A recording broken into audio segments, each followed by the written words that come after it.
Good morning. I am Patty Goodwin, and it is my pleasure to welcome you to this service of the First Universalist Church of Rochester. If you are here for the first time this morning, we especially welcome you. Thank you for making it to this worshiping community.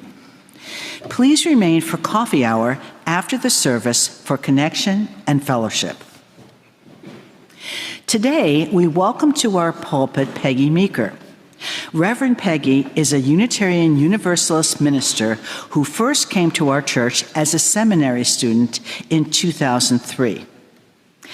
She was ordained here in 2008 and spent a year with us as acting director of religious education, then served the Brockport UU Fellowship for 5 years and spent several years as a chaplain at Strong Memorial Hospital, and then served our congregation again as interim minister in 2017-2018. She is now happily retired. But she also, at one point, we served together as worship associates, so it's kind of cool. There is a visitor's form that can be found on the back of your order of service or by clicking the link in the chat. Please fill this out so that we can offer you a welcome beyond what we can offer here on a Sunday morning. If you have a big joy or sorrow in your heart this morning, we invite you to write it in the notebook here on the chancel or in the chat on Zoom anytime before the chalice lighting. Before. This is a little different from what we have done in the past, so I'll repeat that one more time. If you have a big joy or sorrow in your heart this morning, we invite you to write it in the notebook here on the chancel or in the chat on Zoom anytime before the chalice is lit. Before we take a moment to turn to our neighbor, let us take a moment to turn towards the camera to greet our online worshiping community.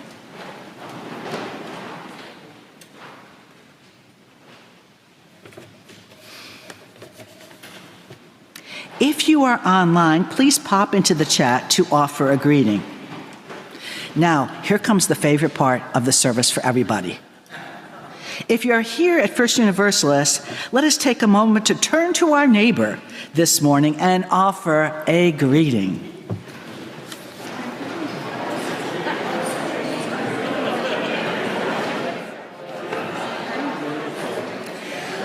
We will now get ready to sing our opening hymn, number 347, Gather the Spirit. Gather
Many years ago, my late husband George and I took a tour of some national parks that ended in Rapid City, South Dakota.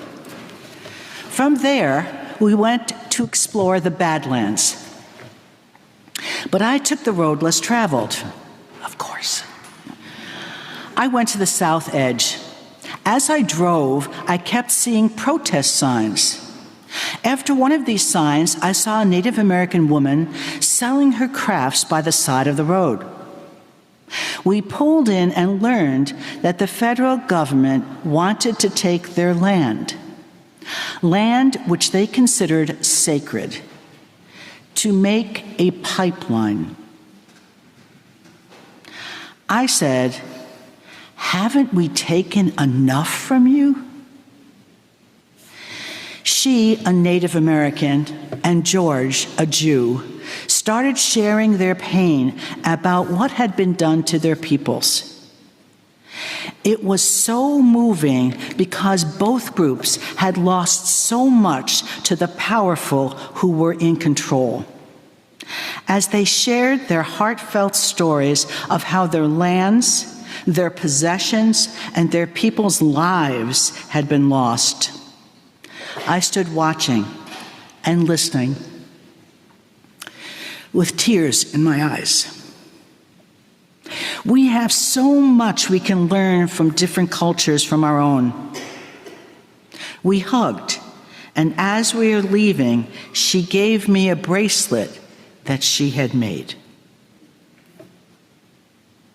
We were strangers, but seeking to understand each other's cultures enabled us to part with a greater understanding of our shared humanity. Come, let us worship together. Now, I would like to introduce to you Willow. Willow is our newest worship associate, and he will be leading us in the chalice lighting and affirmation of faith.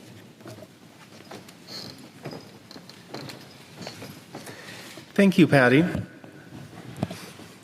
As Sage Bewusi Matisse comes forward to light our chalice at First Universalist, and you light a chalice in your own homes, please join me in our chalice lighting works spoken in unison. May we be a people of welcome, here to grow in heart and mind and spirit, and may we reach out to serve our community. Please rise in body or in spirit for our affirmation of faith.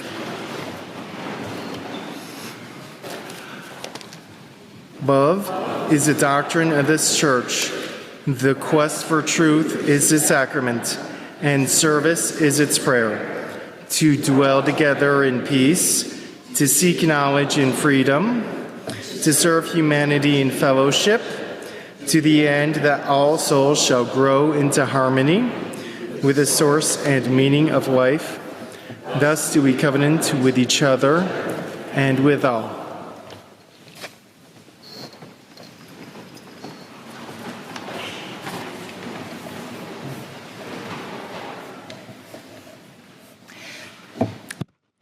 The words of Helen Keller. Optimism is the faith that leads to achievement. Nothing can be done without hope. We show this optimism each time we give our support to this church, whether it is work on committees, help with coffee hour, monetary gifts, or greeting longtime members or visitors to our church. Our actions show our optimism for the future and our hope that we will continue to celebrate this community and live our faith. Please place your offering in the offering basket or give online by scanning the QR code on the back of your order of service. This is also a great time to place visitors' forms in the offering basket. For folks online, please click the link in the chat to give to First Universalist Church. Thank you for your generosity. This morning's offering will now be gratefully received.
So now any young folks are invited to come down here in front if they want to listen to the story, or any young at heart, or you can stay where you are.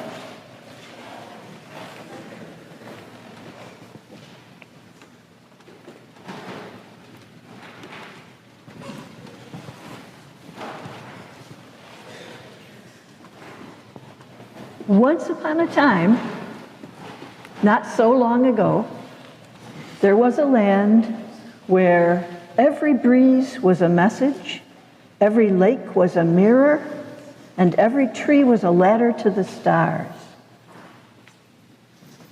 And in this land, one night, a truth came streaking down from the stars. As it fell, it broke into two pieces. One piece fell to the earth, while the other piece sailed on through the night sky. The next morning, a crow found the fallen piece. It was sort of shiny, yellow, bright. Crow picked it up. But after looking at it closely, he thought, this truth doesn't feel quite right. It doesn't feel whole. Something is missing. I don't think I need this. I'll find a whole one.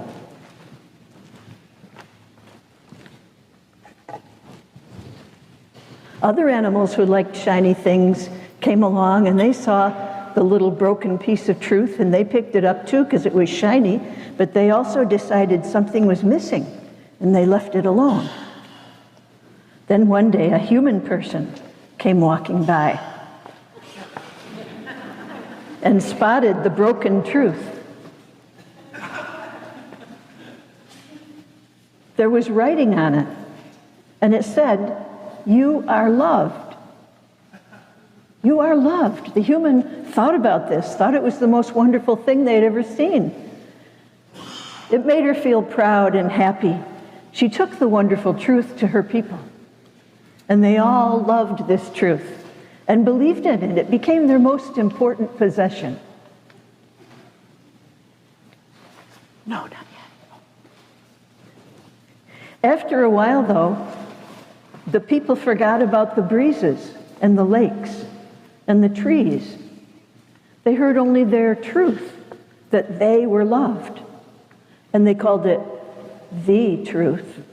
It made them feel good and proud and strong.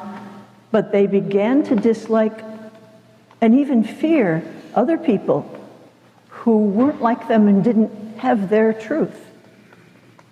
As time passed, other people wanted this great truth for themselves.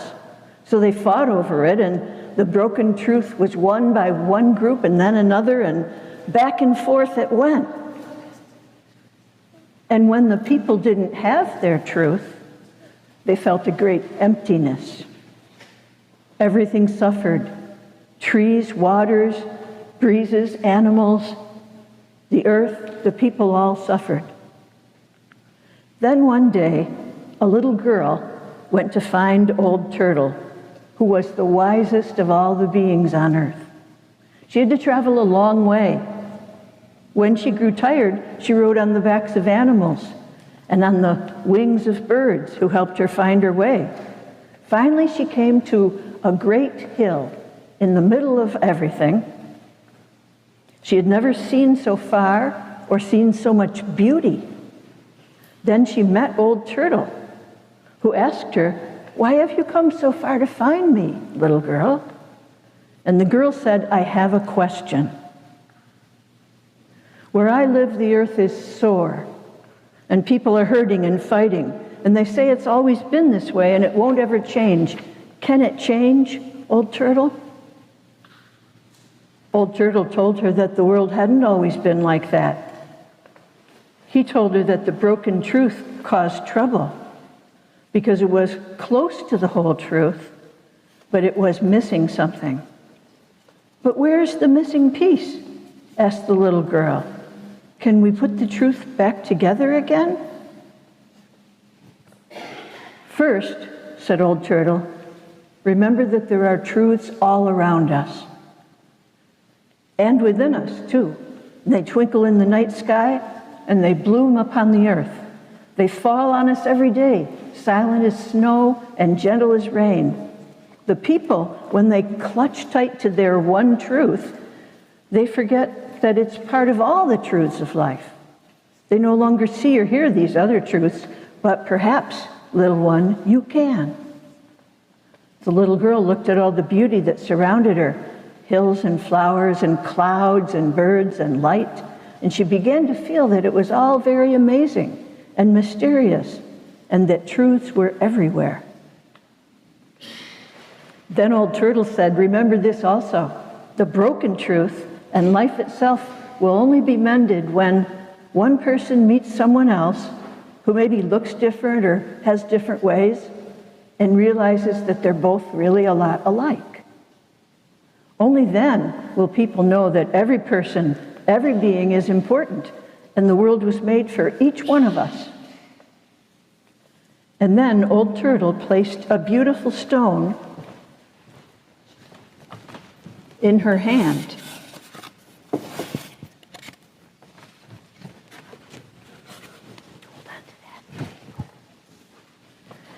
And he told her it was time to go back to her people and tell them what she had seen and learned.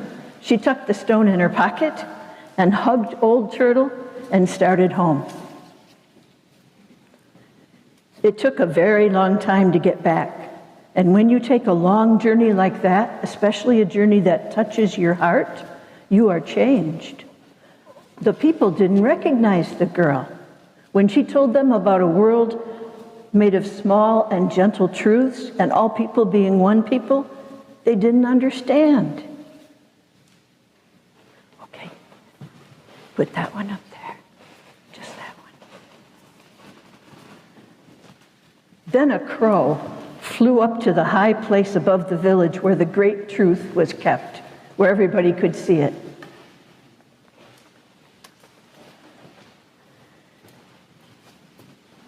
The crow cawed and cawed in his loudest voice, and somehow the girl knew what to do. She climbed up to that high place and took Old Turtle's stone from her pocket and added the missing piece to the broken one, and it fit perfectly, and now it said, "You are loved, and so are they." The people looked and looked and looked and looked, and they began to understand. They began to see the beauty around them. They heard the breezes and saw the waters and the trees. Tiny truths fell day and night, gentle as rain and snow. And people saw and heard them and kept them in their hearts. And as they met other people who were different from themselves, they began to see that they were all a lot alike. And far away, on a hill in the center of everything, Old Turtle smiled. And now I think it's time for us to gather food. It's time for our monthly food in gathering for the food cupboard on Nestor Street. So if anybody has anything, maybe you kids could help bring it up. Someone is raising their hand, but you can go get the food from them and then bring it up to the basket. Oh, someone is...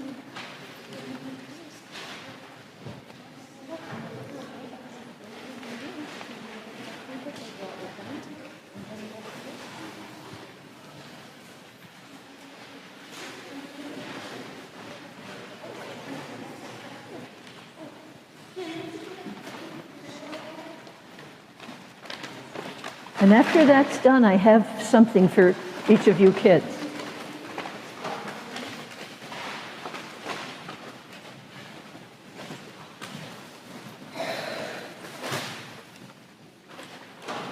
Thank you so much. And if you forgot your food and wanted to put some paper monies, we also do have a box for that. either now or later. And then I invite all the kiddos who want to come upstairs for children's worship to come with me while we all sing together our doxology.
I invite you into this reverent time of sharing the joys and sorrows of our gathered community.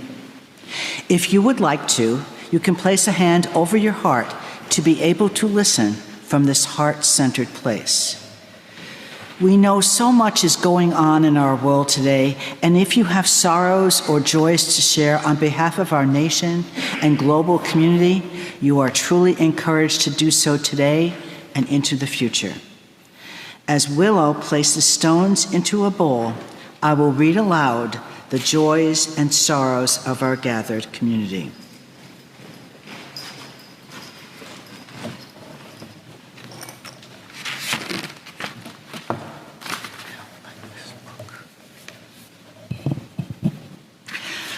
I have both a joy and sorrow. A sorrow that my fellow flute student, Karen, lost her husband this week to heart failure. Yet she was at flute choir yesterday because music heals. The other is a joy. I wasn't here last week because my great-nephew, who lives outside of Seoul, Korea, with his wife and 2 children, surprised me with a visit. And I hadn't seen him in years, so it was lovely. And isn't that the yin and yang of life? This must be a joy. Alex and Kelsey visited family and First Universalist of Denver last weekend. So much joy. Katie Forbush. I was very sorry to learn that Diane Keaton died. She was a gifted comic actor. From Elizabeth and Dave. For our dear friends, Sandy and PJ, who continue to weather health storms like champions. A joy, Tom and Donna, that everyone who sent cards and texts. To thank everyone that sent cards and texts. It is wonderful to know we are cared for here in this community. From Lyle Jenkins. Holding Scott McKee in light as he recovers from a concussion. Okay, that's what it is. From Hale and I'm not sure is this Ginger? No. I don't know what this last name is. What? Gail. That's what that, it's an A. It is a joy. Loving having both adult children and 3 grandkids visiting from Arlington and Brooklyn this weekend. How lovely.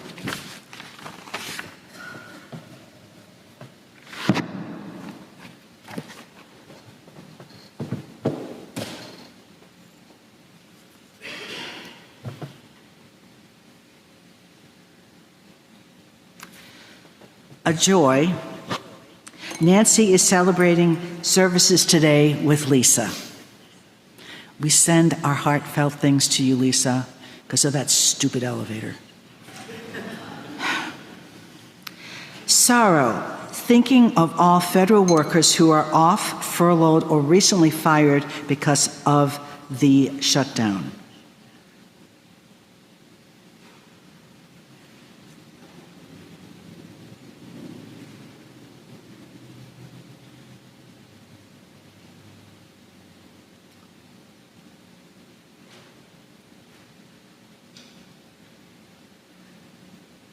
Okay, I think I've read all the ones on the chat. Today, we share in a community ritual to honor the many joys and sorrows we bring to this space, whether read aloud or kept in the silent sanctuaries of our heart. In a moment, those here in person are invited to come forward to drop stones into the bowl. If you need to remain seated, please raise your hand and Willow will go to you to drop stones in the bowl. If you are joining us online, please send a heart emoji in the meeting chat. Let us join in this collective ritual of honoring the joys and sorrows of us all.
Now the circle of our care is drawn larger.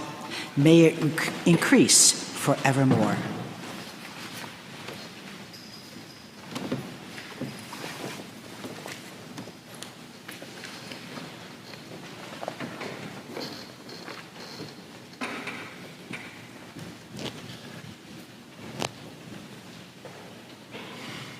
I invite you now into a time of prayer and meditation, followed by a shared silence.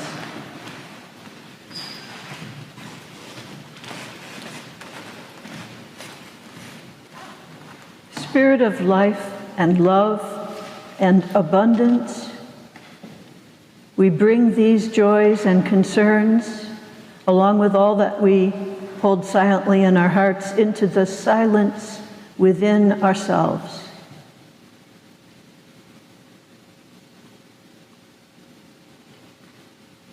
Seeking the comfort, the healing, the wisdom that we find when we quiet ourselves and dwell within that still space where the everyday meets the sacred.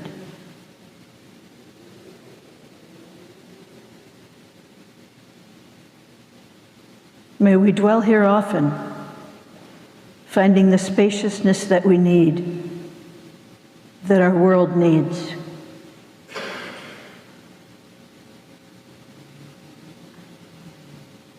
Finding the love that we need, that our world needs.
May our thoughts and our prayers bring forth blessings. Amen. Our hymn of contemplation is number 4, I Brought My Spirit to the Sea.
I'd like to share a reading with you from Episcopal Bishop and Native American Elder Stephen Charleston. This is called The Drum of the Sacred. The echo is still there. Go out at night to stand beneath the stars, far from the noise of the city, out to where the air is fresh with sage and the earth is still damp with rain. Listen. You can hear it. Listen, it is still there. The echo of the drum, the heartbeat of my ancestors, is still there, beating a rhythm of sacred sound. It is echoing from the sleeping mountains, echoing across the great waters, echoing in the forests and over the prairies. That sound will never disappear, for it is part of the earth. It is the echo of the first sound of creation, the drum of a heart beating, the drum of a life just beginning, the drum of a message you can still hear in the stillness of the night. Listen.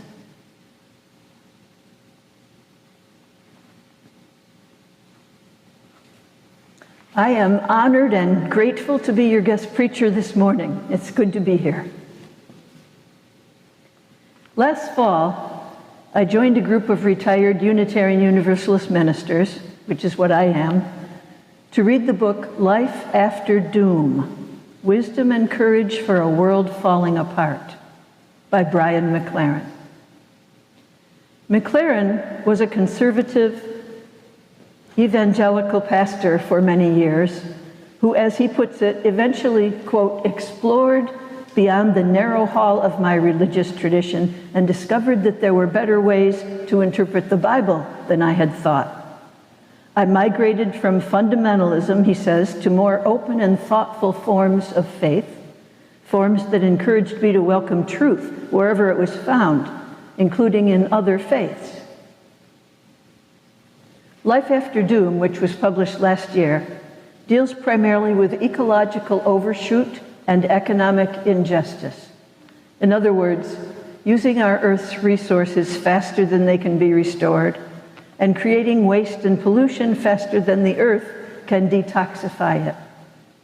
As you might imagine from the title, Life After Doom faces squarely the threat of global warming, the knowledge that the way our civilization is currently structured is unsustainable, and the understanding that most people won't change the way they do things until things get really bad, and that in the meantime they hide any worry they feel because they don't know what to do about it, and because they can still deny it. I recently saw an interview in the New York Times in which the president of Kenya, William Ruto, said, "The effects of climate change are in every continent. The only difference is that developed countries can cushion themselves."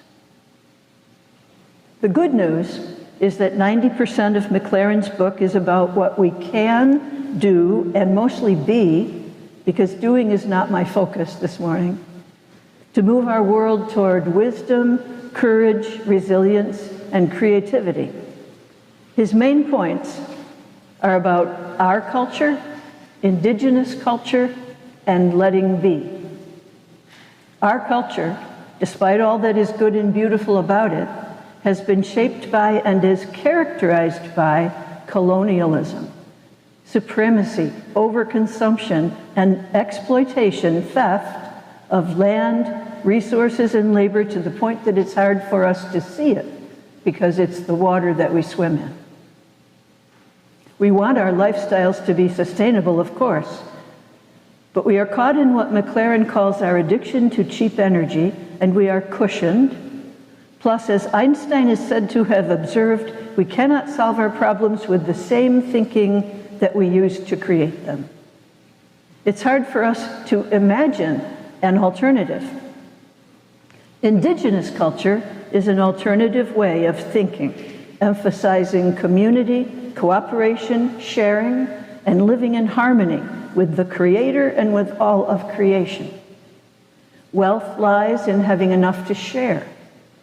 Everything is alive and sacred, and we are all related and interconnected. Our world needs that kind of thinking right now. According to Stephen Charleston, whose words I read earlier, most indigenous religions understand their relationship with the Creator to be a covenant with three members: the Great Spirit, humanity, and the earth. A three-legged stool, he called it. So when in our culture we do not honor the spirit of life or our Mother Earth, we are reduced to a one-legged stool. The Lakota leader, Crazy Horse, once said, speaking prophetically in the midst of what was truly the doom of his people, said, "Upon suffering beyond suffering, the Red Nation shall rise again, and it shall be a blessing for a sick world. I see a time of 7 generations when there will be those among the Lakota who will carry knowledge and understanding of unity among all living things, and the young white ones will come and ask for their wisdom." 4 years ago, President Biden became the first U.S. president to recognize Indigenous Peoples Day, a tradition he continued each year of his presidency. To, quote, honor the perseverance and courage of Indigenous peoples, show our gratitude for the myriad contributions they have made to our world, and renew our commitment to respect tribal sovereignty and self-determination. If only that could be how we all celebrate this weekend. This past Thursday, President Trump, quote, reinstated Columbus Day.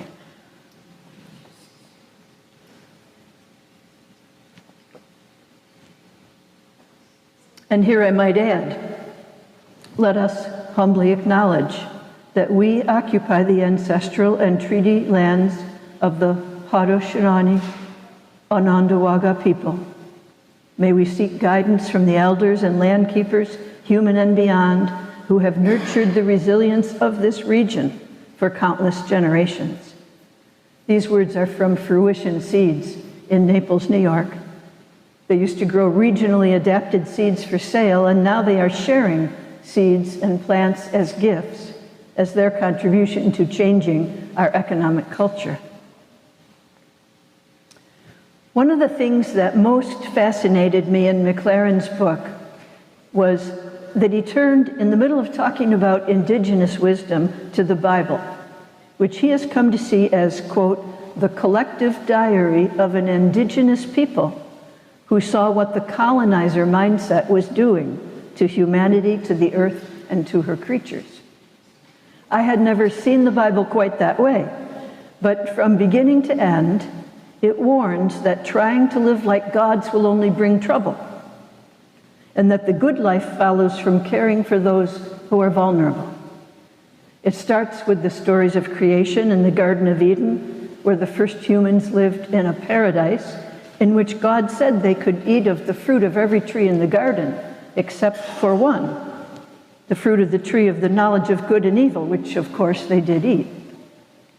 But the point here is that God apparently wanted people to live with limits. Moving on to the story of the Tower of Babel, the Israelites wanted to build a tower that reached to the heavens, but their tribal god, Yahweh, did not want that. The New Jerusalem Bible portrays Yahweh as saying, now nothing they plan to do will be beyond them. So God scattered the people and caused them to speak different languages. When God called Abraham, known today as the father of the faith, he said, I will make of you a great nation, and I will bless you so that you will be a blessing.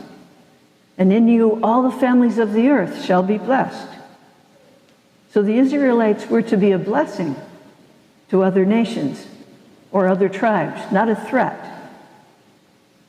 Later, when the Israelites wanted to form their confederation of tribes into a kingdom, Yahweh warned them against it because it would mean domination by a few wealthy people and the oppression of many. And then we come to all the prophets, Isaiah and Jeremiah and so on, those mostly men who warned of coming doom, which did happen when Jerusalem was destroyed by the Babylonians in the 6th century BCE, and its inhabitants were killed or forcibly taken into exile. The prophets were always calling the people back to what their God wanted of them, to care about justice, and especially to care for the widows and the orphans and the strangers, foreigners, the most vulnerable among them, rather than worrying about their status or wealth or proper religious rituals. Disaster for those so comfortable in Israel, says the prophet Amos, for trampling on the poor man and for extorting levies on his wheat and thrusting the poor aside at the gates and hating the one who teaches justice and declares the truth. Early liberation theology. It's a refrain that continues with Jesus, who emphasized loving your neighbor, broadly defined, and the civilization of God as opposed to the domination systems of the world. Brian McLaren, by the way, has an interesting definition of God: the transcendent loving presence in whom every creature is beloved. And also, by the way, I know I'm talking a lot about God in the Bible, and there's more to come, but keep thinking of it as another indigenous culture, and one that is part of our own religious heritage. Third, McLaren talks about letting be. In the end, his book is both a call to action and a call to let be. In other words, to accept and even welcome the reality of the times we live in, to truly open our hearts to it all. Because when you move past denial or anger into acceptance, more of yourself is freed up to respond. You can be more creative and you can be more loving. It's a kind of spiritual liberation. And McLaren says that right now is a magnificent time to be alive because it's a time that matters so much. You are needed exactly as you are to join the whole cosmic dance of everything and to let your light shine. Yes, there's much we can do, and yes, we need to find all the ways we can to support ourselves and each other in this journey, but in the end, he says, we don't know what's going to happen, and we don't need to know. We need only walk the path that is ours to walk, giving what is ours to give, and savoring the gift of this day. Now, there's one other voice I want to bring into this mix, because it adds another layer to what McLaren is saying, and that is Richard Rohr. Rohr is a progressive Christian whose latest book, The Tears of Things, prophetic wisdom for an age of outrage, which again is about the prophets, is a plea to meet these times that we are in by letting our outrage be transformed into tears. Richard Rohr says that the prophets of the Hebrew Bible were necessary cultural critics pointing out from within what wasn't working, but they weren't just all about ranting and raving, warning of disaster, or even speaking truth to power. He finds that the prophets themselves evolved from anger and judgment at the state of the world into grief at the tragedy of the human condition. That is, the imperfection of everything, the woundedness of everything. That always people, we are needing to be called back from our separateness, our unseeing, our indifference. Like the people in our story earlier with the broken truth. I have to add that anger is not a bad thing. Anger is usually justified. It lets us know when something is wrong. It motivates us. But as the prophets opened to the grief that so often lies beneath anger, they came to an acceptance and forgiveness of reality, and then to a profound empathy and compassion. Now they understood their God better. They understood that their God wasn't all about punishment or reward for behavior, but about love.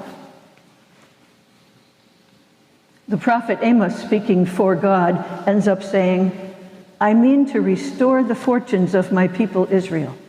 They will rebuild their ruined cities and live in them, plant vineyards and drink their wine, dig gardens and eat their produce." Rohr wants us to make that same journey. Tears are at the heart of everything, he says.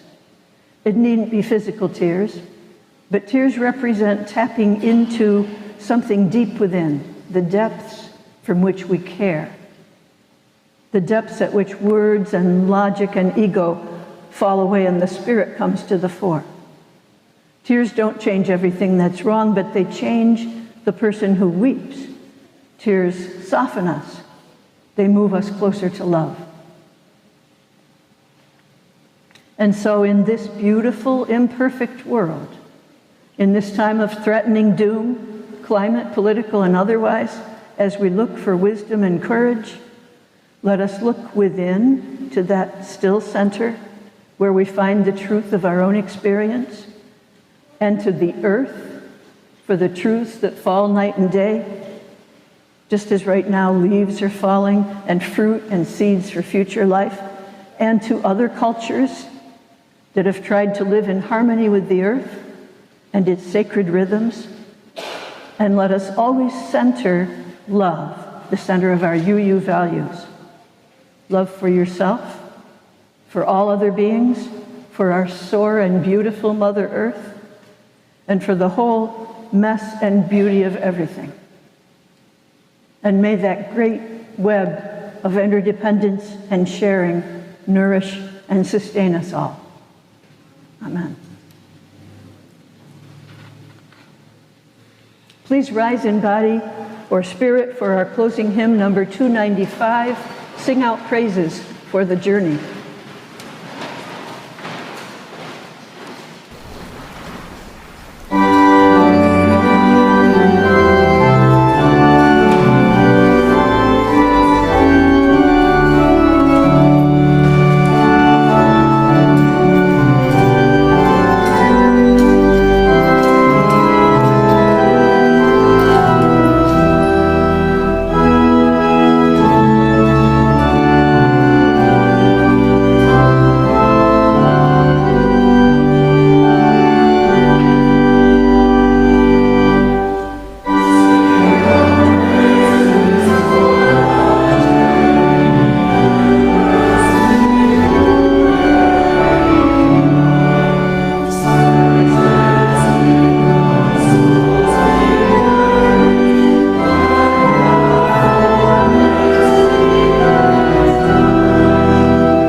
remain standing as Sage extinguishes our chalice flame this morning, and let us read together the words printed on the screen. We extinguish this flame, but we keep its light in our hearts with its message of love and justice, taking it outside these walls to the world we live in until we are together again. As we close our service this morning, I invite you to place a hand over your heart. If you are joining us online, I invite you to turn your settings to gallery view and look upon the faces of those here with you.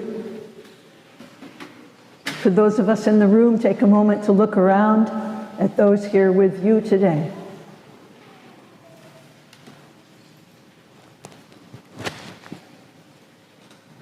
Be of good courage and at peace, and may all the truths of this good world always move you toward love. Amen. Everyone is invited to join us for coffee hour immediately after the service in the Clara Barton Lounge or online in the current Zoom meeting. We hope to see you there.